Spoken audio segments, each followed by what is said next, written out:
যাবলৈ ওলালা যোৱা এৰি যোৱা ৰাখিবতো নোৱাৰো ধৰি চকুৰৰ নদী।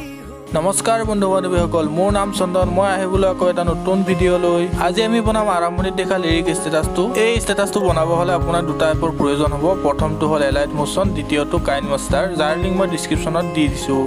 এতিয়া আমি পোনপ্ৰথমে অ'পেন কৰিম এলাইট মোচন। এয়া আমাৰ এলাইট মোচন এপ অ'পেন হৈ গ'ল। ষ্টেটাছটো বনাব হ'লে প্লাছ আইকনটোত ক্লিক কৰিম। ইয়াত ক্লিক কৰি 16:9 ৰেচিঅ' ছিলেক্ট কৰি ল'ম। ৰেজুলেশ্যন ছিলেক্ট কৰি ল'ম 720p।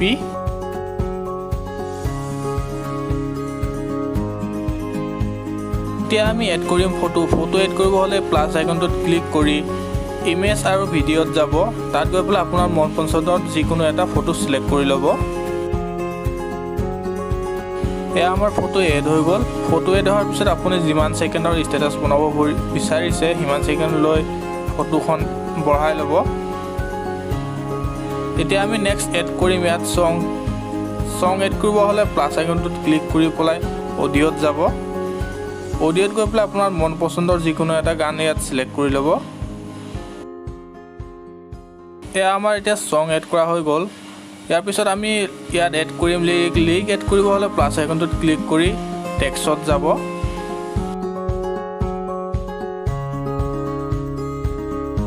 এতিয়া আমি ইয়াত লিখিম আৰম্ভণিৰ গানটো,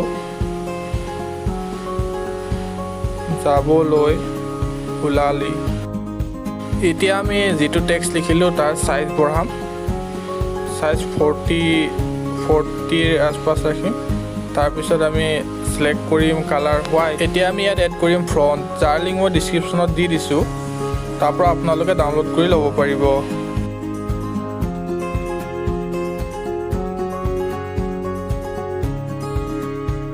এতিয়া আমি টেক্সটত এড কৰিম এনিমেশ্যন এড কৰিব হ'লে এফেক্টত ক্লিক কৰিব। তাৰপিছত এড এফেক্টত ক্লিক কৰিব। এতিয়া ৰাইট চাইডে স্ক্ৰল কৰিলে দেখিব ডিষ্টৰশ্যন ৱাৰ্প, তলফালে স্ক্ৰল কৰিলে দেখিব ৱাইফ ৱাৰ্প, সেইটো ছিলেক্ট কৰি ল'ব।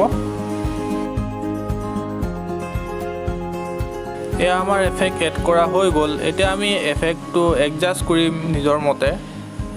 এফেক্টটো এডজাষ্ট কৰিব হ'লে চিম্পুলভাৱে তলফালে স্ক্ৰল কৰিব। মেগনিটিউড ৰাখিম 1.5, তাৰপিছত স্পেচিং ৰাখিম 25।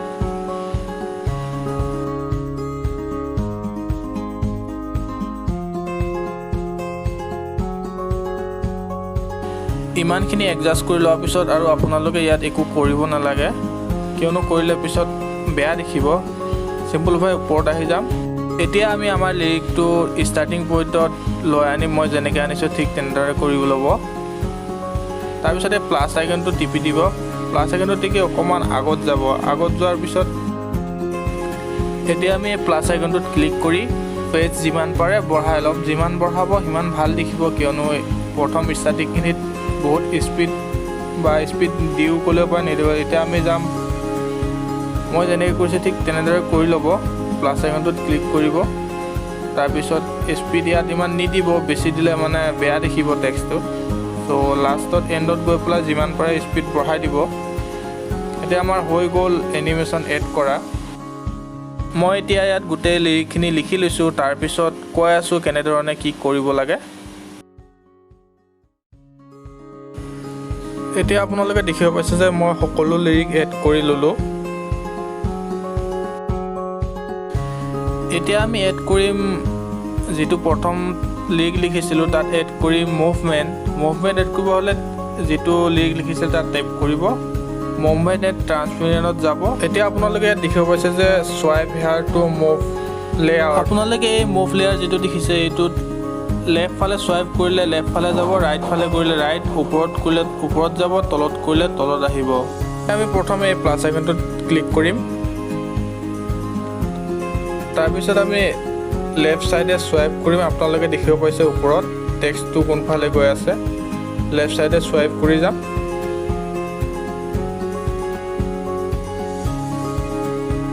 তাৰপিছত আমি টেক্সটটো ছেকেণ্ড ডটটোত লৈ আনিম। অথনি এফেক্টত এড কৰিছিলোঁ সেই ডটটোত লৈ আনিম। এতিয়া আমি ৰাইট চাইডে মুভ কৰিম যিমানখিনিলৈকে আপোনাৰ ভাল লাগে সিমানখিনিলৈকে আনিব তাৰপিছত আমি তৃতীয় ডটটোত যাম তাত প্লাছ আইকনটোত ক্লিক কৰিম তাৰপিছত আকৌ ৰাইট চাইডে মুভ কৰিম স্ৱাইপ কৰিম তাৰপিছত আমি লিৰিকৰ এণ্ডত যাম তাৰপিছত আমি পুৰা লিৰিকটো ৰাইট চাইডে লৈ যাম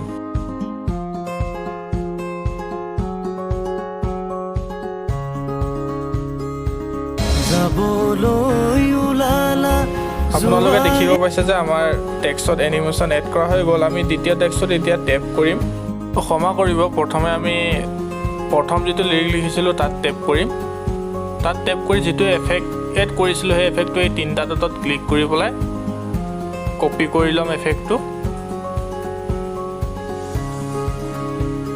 এতিয়া আমি বেক হৈ পেলাই যিটো ছেকেণ্ড লিৰিক আছে তাত টেপ কৰিম এফেক্টত যাম ইয়াত আহি পেলাই পাছ কৰি দিম মই যেনেকৈ কৰিছোঁ ঠিক তেনেদৰে আপোনালোকে কৰি ল'ব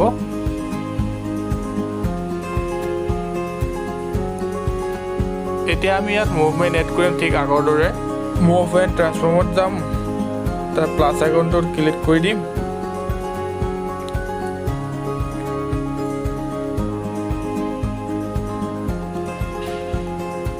তাৰপিছত যিটো টেক্সট আছে সেইটো লেফ্ট চাইডে লৈ যাম সম্পূৰ্ণ লেফ্ট চাইডে তাৰপিছত আগলৈ গৈ যিটো ডট আছে তাত প্লাছ আইকনটো ক্লিক কৰি পেলাই অকণমান ৰাইট চাইডে লৈ আনিম তাৰপিছত তৃতীয় যিটো ডট আছে তাত গৈ পেলাই টেক্সটটো আৰু ৰাইট চাইডে লৈ আনিম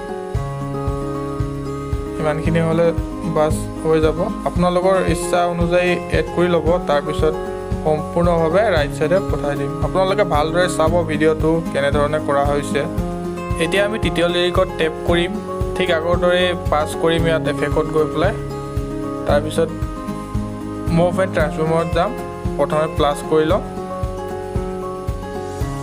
তাৰপিছত এই টেক্সটটো সম্পূৰ্ণভাৱে লেফ্ট চাইডে পঠাই দিম তাৰপিছত দ্বিতীয় ডটত আহিম তাৰপিছত ৰাইট চাইডে লৈ আনিম অকণমান এতিয়া আমি যাম তৃতীয় ডটত প্লাছ আইকনটোত ক্লিক কৰি অকণমান ৰাইটত লৈ আনিম এতিয়া আমি যাম একে 4 নম্বৰ শেষলৈ এতিয়া টেক্সটটো ইফালে পঠাই দিম ঠিক এনেধৰণে আপোনালোকে লিৰিকটো লিখি ল'ব গোটেই যিমানখিনি লিৰিক আছে তেনেধৰণৰ এড কৰি ল'ব মই সকলো এড কৰি লৈছোঁ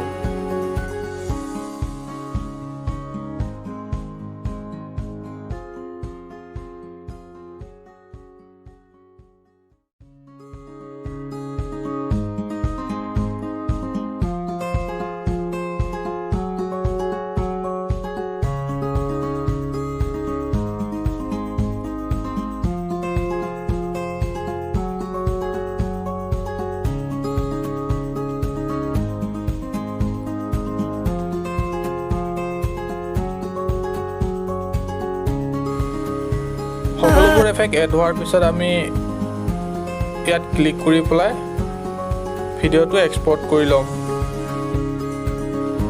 তেনেহ'লে বন্ধু বান্ধৱীসকল আজিলৈ বিদায় লৈছোঁ কিয়নো ভিডিঅ'টো বহুত দীঘল হ'ল অহাকালি মই দেখাই আছোঁ কাইনমাষ্টাৰত কেনেদৰে ভিডিঅ'টো এডিট কৰিব লাগে তেনেহ'লে বন্ধু বান্ধৱীসকল আজিলৈ বিদায় লৈছোঁ লগ পাম অহাকালি বাই বাই টেক কেয়াৰ